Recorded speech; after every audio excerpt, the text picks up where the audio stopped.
दिन का समय था और यामू क्षेत्र में कहीं यामू क्षेत्र की संघीय सीनेट का सर्वोच्च कक्ष स्थित था। कुछ ही देर बाद लियू शेंग आ पहुंचा। दरवाजा खुला तो शांत भाव से लियू शेंग अंदर चलने लगा। लेमन, जिसने अपनी बाहें क्रॉस की हुई थीं, चुपचाप उसके पीछे चलने लगा। संघीय सीनेट के सर्वोच्च कक्ष में 2 लोग हमारे लड़के के आने का इंतजार कर रहे थे। ये थे योगिनी जैसे कान वाले बुजुर्ग और गोरी महिला। बुजुर्ग की आंखें आश्चर्य और खुशी से चमकने लगीं। उसे विश्वास नहीं हो रहा था कि महान योद्धा लियू शेंग आ गए हैं। महिला का ध्यान हमारे लड़के पर केंद्रित था, जिससे वह थोड़ी घबरा गई। बिना समय गंवाए बुजुर्ग ने लियू शेंग का हाथ पकड़ लिया और भावपूर्ण भाव से उसका गर्मजोशी से स्वागत किया।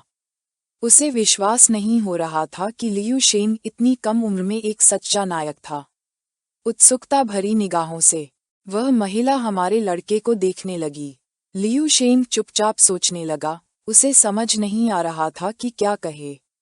बुजुर्ग और महिला ने अपनी आंखें बंद कर लीं और मनमोहक मुस्कान बिखेरने लगे। जब वे बातचीत कर रहे थे, लैन की आंखें शांति से भर गईं और उसके चेहरे पर एक मुस्कान आ गई। उसे अभी अभी समझ आया था कि यह एक अमर स्तर का प्राणी है। उसे विश्वास नहीं हो रहा था कि लियू शेंग वही व्यक्ति है जिसे उसने श्वेत धुंध क्षेत्र में भर्ती किया था। लैन की आंखें खुशी से चमकने लगीं। वह समझ गया कि जीवन कभी कभी सौभाग्य का वरदान देता है और उसका कर्तव्य है कि वह हमारे लड़के को पूरी ताकत से थामे रहे। लियू शेंग ने एक सुखद मुस्कान बिखेरी। लैन का ध्यान हमारे लड़के पर केंद्रित हो गया और वह मुस्कुराए बिना नहीं रह सका। उसे लगा कि इस बार उसने भाग्य की देवी का हाथ सिर्फ कसकर नहीं पकड़ा था, उसने उसे पूरी ताकत से गले लगा लिया था। लैन की आंखें आत्मविश्वास से चौड़ी हो गईं और लियू शेंग की मुस्कुराती हुई छवि उसके मन में उभर आए। वह जानता था कि लियू शेंग उसके जीवन का सबसे बड़ा सौभाग्य था। जिंग यून लॉटरी का भव्य पुरस्कार जीतना भी उसके मूल्य के 10,000वें हिस्से के आसपास भी नहीं पहुंचता। बुजुर्ग ने अपना हाथ अपनी छाती पर रखा और मुस्कुराते हुए बताया कि वह पावलो सेबेस्टियन हैं, जो यामू सेक्टर फेडरेशन के प्रतिनिधि सभा के अध्यक्ष हैं। लियू शेंग चुपचाप मुस्कुराने लगे। सेबेस्टियन ने गोरी महिला की ओर हाथ बढ़ाया और उनका परिचय एक्लेसिया के रूप में कराया, जो यामू सेक्टर की कानून प्रवर्तन प्रमुख हैं। उसने सम्मान के प्रतीक के रूप में अपना हाथ अपनी छाती पर रखा और मुस्कुराते हुए कहा कि शक्तिशाली योद्धा लियू शेंग से मिलना उसके लिए सम्मान की बात है। दृढ़ निश्चय से भरी निगाहों से सेबेस्टियन ने अपनी मुट्ठी भींच ली। उन्होंने घोषणा की कि आज रात से लियू शेंग का नाम पूरे यामू क्षेत्र में फैल जाएगा और सुदूर भविष्य में भी। ये 2 शब्द ब्रह्मांड को कंपा देंगे। हमारे लड़के की आंखें शांति से चमक उठीं तो उसने उत्तर दिया कि अध्यक्ष महोदय बहुत दयालु हैं, लेकिन उन्हें ज्यादा आंक रहे हैं। एक्लेसिया हमारे लड़के के पास आए और गंभीर स्वर में बताया कि यामू क्षेत्र को केंद्र मानकर, जो आसपास के क्षेत्र में फैला हुआ है, कुल 13 क्षेत्र हैं। ये सुनकर लियू शेंग का ध्यान उस पर गया, जिससे वह कुछ उत्सुक हो गया। वह हमारे लड़के को गौर से देखने लगी और उसे पता चला कि तारा क्षेत्रों के संघ की स्थापना के बाद से लगभग 10 लाख वर्षों में और जीवन वाले खरबों ग्रहों के बीच एक पालौकिक अमर स्तर का प्राणी कभी प्रकट नहीं हुआ था। इस कारण लियू शेंग को ब्रह्मांड के इस क्षेत्र में 10 लाख वर्षों में देखी गई सबसे महान प्रतिभा कहना कोई अतिशयोक्ति नहीं होगी। एक ऐसी प्रतिभा जो पूरे इतिहास में अभूतपूर्व है। लियू शेंग की आंखें आश्चर्य और उलझन से चौड़ी हो गईं। उसे विश्वास नहीं हो रहा था कि उसने अभी क्या सुना था। लियू शेंग एक कदम आगे बढ़ा, अपना हाथ बढ़ाया और पूछा कि क्या सचमुच 13 तारा मंडलों में फैले करोड़ों खरबों व्यक्तियों में से उसके जैसा केवल एक ही पालौकिक अमर स्तर का शरीर उभरा है। उसका मन उलझन से भर गया, लेकिन फिर उसने इसे तर्कसंगत बना दिया। वह समझ गया कि उसका सर्वोच्च तारा शरीर 15, यहाँ तक कि 16वें स्तर तक पहुँचने के लिए नियत था। पूरे तारामंडल में उस क्षमता के शक्तिशाली प्राणी अत्यंत दुर्लभ होने चाहिए। ऐसी स्थिति में ये तर्कसंगत था कि 10 लाख वर्षों में 1 दर्जन से अधिक मंडलों में वह अकेला था। शांत दृष्टि से सेबेस्टियन ने हमारे लड़के को समझाया कि सामान्यतः यदि किसी तारा मंडल में कोई अमर स्तर का प्राणी उभरता है तो आकाशगंगा के स्वामी निस्संदेह किसी को जांच के लिए भेजेंगे। उन्होंने आगे कहा कि उन्हें उनके साथ शामिल होने और सिस्टम लॉर्ड की विरासत प्राप्त करने का अवसर मिल सकता है।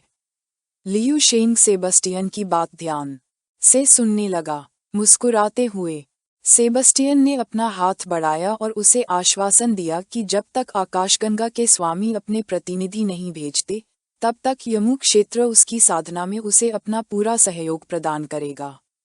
ये सुनकर लियू शेंग कुछ उलझन में पड़ गए और उन्होंने पूछा कि पूर्ण समर्थन से उनका क्या मतलब है।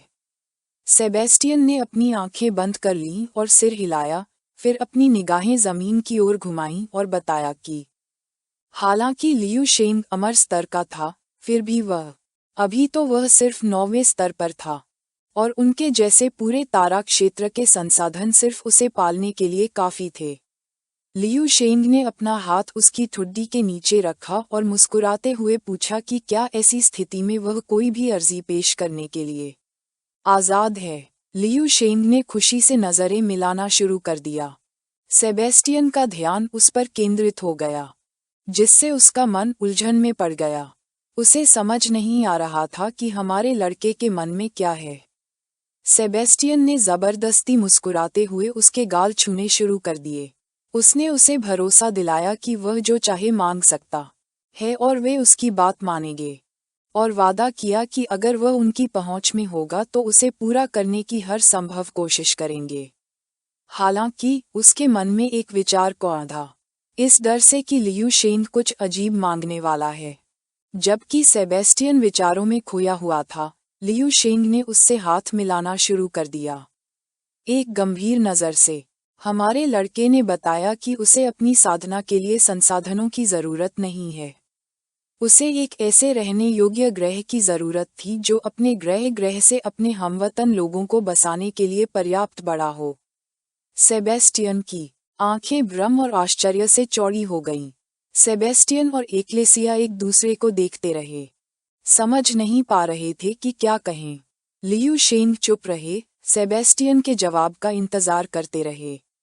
लैन ने हमारे लड़के को उत्सुकता से देखना शुरू किया। लैन की आंखें आश्चर्य से चमकने लगीं। उसे इस बात की सराहना करते हुए कि उसने हमेशा अपने पिछड़े ग्रह की परवाह की थी। लैन ने हमारे लड़के को गौर से देखा।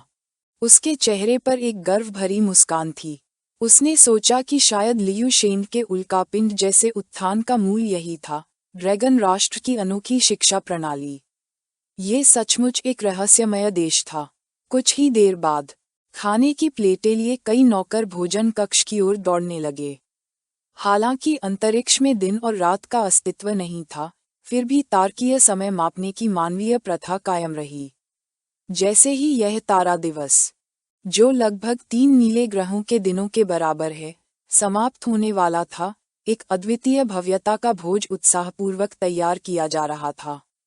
उन्होंने भोज की तैयारी शुरू कर दी। अगर ये तथ्य न होता कि हर कोई ब्रह्मांड की इस चमत्कारी घटना को एक साथ मनाते हुए महसूस कर रहा था, कोई भी अमर स्तर के प्राणी के जन्म पर विश्वास करने का साहस नहीं करता। अंतरिक्ष से ऊर्जा का एक शक्तिशाली विस्फोट ग्रह पर उतरा, और कुछ ही देर बाद सैकड़ों अंतरिक्ष यान आकाश में तारों की तरह प्रकट हुए। ये अनगिनत यान मुख्य ग्रह और उसके 10 उपग्रहों के अंतरिक्ष अंतरिक्ष में घूम रहे थे, जिससे ब्रह्मांडीय पैमाने पर निरंतर यातायात का एक शानदार दृश्य बन रहा था, और यह सब केवल इस अद्भुत शक्ति के निर्माता की एक झलक पाने के उद्देश्य से था। रात हो चुकी थी, और जैसे ही चांद आसमान में चमक रहा था, कहीं ग्रैंड बैंक्वेट हॉल खड़ा था। मिल्टन, सुंदर पोशाक पहने, भोज में शामिल होने के लिए तैयार होकर प्रकट हुए। उसके बगल में उसकी बहन चियाओ चियाओ खड़ी थी, जो औपचारिक पोशाक पहने हुए थोड़ी घबराई हुई थी। ग्रैंड बैंक्वेट हॉल मेहमानों से खचाखच भरा था। मिल्टन का ध्यान उन पर था। और एक जिज्ञासु निगाह से उसने बताया कि यह यमू सेक्टर के इतिहास में पहली अमर घटना है और यह खबर अभी फैलनी शुरू हुई है। उसने सोचा कि अगर वे कुछ दिन और इंतजार करते तो इस आयोजन का आकार 100 गुना बढ़ जाता और पूरा यमू सेक्टर शायद इसे संभाल नहीं पाता। चियाओ चियाओ की आंखें चमक रही थीं, वह चुपचाप मेहमानों को देखने लगी। गंभीर भाव से मिल्टन अपनी बहन की ओर मुड़ा और जोर देकर कहा कि जब वह व्यक्ति बाद में आए तो उसे उसकी दोस्ती जीतने के लिए हर संभव कोशिश करनी चाहिए। चियाओ चियाओ को थोड़ा आश्चर्य हुआ और वह टमाटर की तरह शर्माए बिना नहीं रह सकी।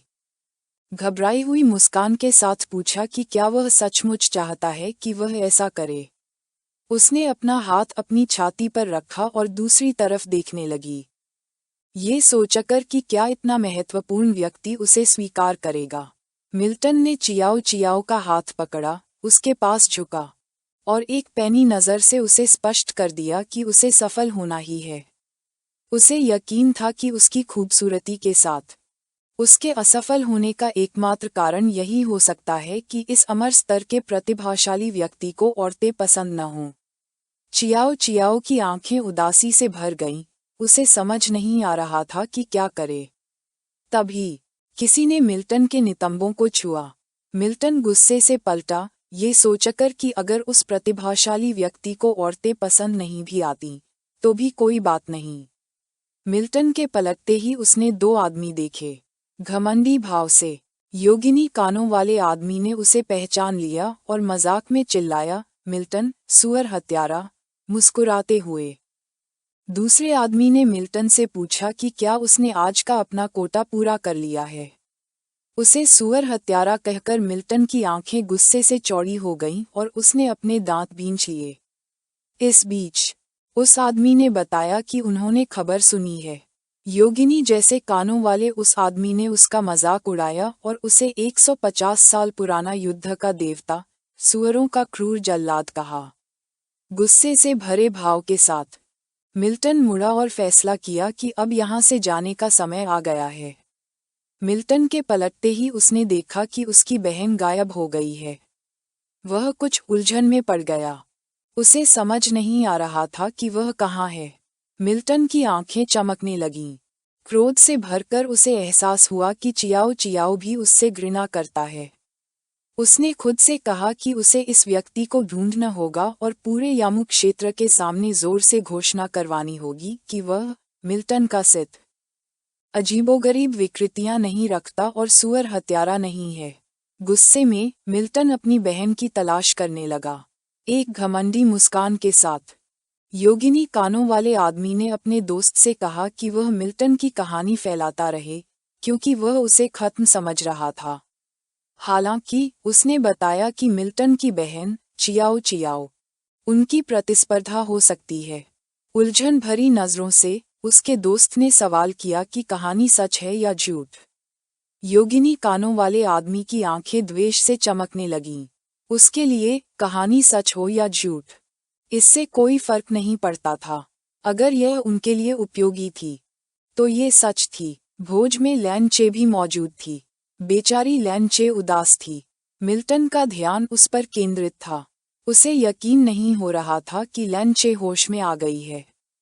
उसके चेहरे पर एक आत्मविश्वास भरी मुस्कान फैल गई जब उसने सोचा कि अगर वे उस महान हस्ती के करीब नहीं पहुंच सकते तो लैन चे के साथ गठबंधन करना एक बहुत अच्छा विकल्प होगा। और यही वह क्षण था। गुस्से में सिर हिलाते हुए मिल्टन इधर उधर घूमने लगा, चियाओ चियाओ के बारे में सोचता हुआ। उसे एहसास हुआ कि अभी उसे ढूंढना ही असली रास्ता है। कुछ ही दूरी पर चियाओ चियाओ लू शेंग के साथ मुस्कुराते हुए बातें कर रही थी। ये देखकर मिल्टन के चेहरे पर एक राहत भरी मुस्कान फैल गई। वह सोच रहा था कि वह इतनी खुशी से किससे बातें कर रही है। लू शेंग मुस्कुराने लगी और मिल्टन घबरा गया। वीडियो यहीं खत्म होता है।